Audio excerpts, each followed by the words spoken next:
ಎಲ್ಲ Sunday enjoy ಮಾಡಿದ್ರಾ?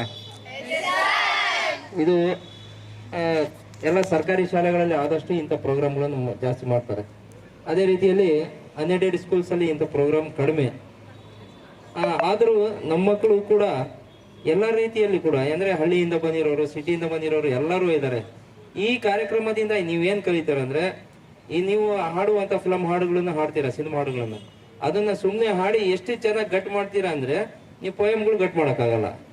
ಅದನ್ನೇ ಆ ಪೊಯಮ್ಗಳನ್ನ ಅಥವಾ ಟೇಬಲ್ಸ್ಗಳನ್ನು ಹಾಡಿನ ಮುಖಾಂತರ ಮಾಡಿದರೆ ಅದು ನಿಮಗೆ ಯೂಸ್ಫುಲ್ ಆಗುತ್ತೆ. ಅದೇ ರೀತಿಯಲ್ಲಿ ಇಲ್ಲಿ ಅನೇಕ ಜಾದುಗಳನ್ನು ಅಂದರೆ ಮ್ಯಾಜಿಕ್ ಅನ್ನು ತೋರಿಸಿದ್ರು.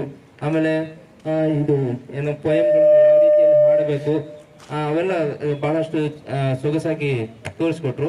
ಇಂಥ ಪ್ರೋಗ್ರಾಮ್ಗಳು ಅವಾಗವಾಗ ಮಕ್ಕಳಿಗೆ ತೋರಿಸ್ತಾ ಇದ್ರೆ ಆ ಮಕ್ಕಳು ಕೂಡ ಇಂಥ ಪ್ರೋಗ್ರಾಮ್ಗಳಿಂದ ಬಹಳಷ್ಟು ಕಲಿತಾರೆ, ಹಾಗೂ ಅವರಿಗೆ ಮನೋರಂಜನೆ ಕೂಡ ಸಿಗುತ್ತದೆ. ಯಾಕಂದ್ರೆ ಬರೇ ಮಕ್ಕಳು ಓದೋದು ಒಂದೇ ಅಲ್ಲ, ಓದಿನ ಜೊತೆ ಮನೋರಂಜನೆ ಕೂಡ ಬೇಕು. ಯಾಕಂದ್ರೆ ಅವ್ರಿಗೆ ಮೈಂಡಿಗೆ ಸ್ವಲ್ಪ ರಿಲೀಫ್ ಬೇಕು. ಹಂಗಾಗಿ ನೀವು ಎಲ್ಲ ಮೊಬೈಲಿಗೆ ಅಡಿಕ್ಟ್ ಆಗಿದ್ದೀರಾ, ಆದ್ರೆ ಇಂಥ ಕಾರ್ಯಕ್ರಮಗಳು ನೋಡಲ್ಲ. ದಯವಿಟ್ಟು ಇಂಥ ಕಾರ್ಯಕ್ರಮಗಳನ್ನು ನೋಡಿ. Thank you.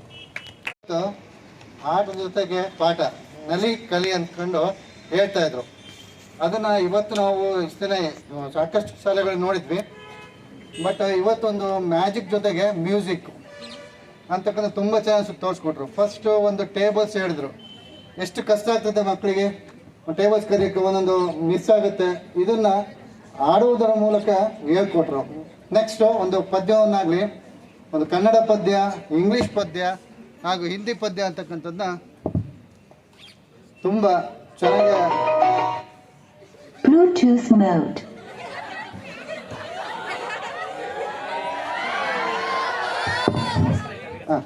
ತುಂಬ ಚೆನ್ನಾಗಿ ಹೇಳಿದರು. ಇದು ನಿಮಗೆ 8, 9, 10 ವಿದ್ಯಾರ್ಥಿಗಳಿಗೆ ಭಾಳ ಉಪಯೋಗ ಆಗುತ್ತೆ. ಆಮೇಲೆ ಇದು ನೀವು ಗಟ್ಟು ಹೊಡೆಯೋದ್ರ ಜೊತೆಗೆ ಕಂಠಪಾಠ ಮಾಡ್ತಾ ಇರ್ತಾರೆ, ಇದು ನೆನಪಿರೋಲ್ಲ ಜಾಸ್ತಿ ದಿನ. ಈ ಥರ ಯಾವುದರ ಮುಖಾಂತರ ಅಂದರೆ, ಈಗ ಹಾಡಿನ ಮುಖಾಂತರ ಒಂದು ಪದ್ಯ ಕಲಿಯೋದ್ರಿಂದ ಭಾಳಷ್ಟು ದಿನವರೆಗೂ ನೆನಪಿರುತ್ತೆ. ಇದನ್ನು ಇವರು ತುಂಬ ಸುಲಭವಾಗಿ ಹೇಳ್ಕೊಟ್ರು. ಹಾಗಾಗಿ ನಮ್ಮ ಶಾಲೆಯ ಪರವಾಗಿ ಇವರಿಗೆ ಧನ್ಯವಾದವನ್ನು ಸಲ್ಲಿಸ್ತಾ ಇದ್ದೀನಿ.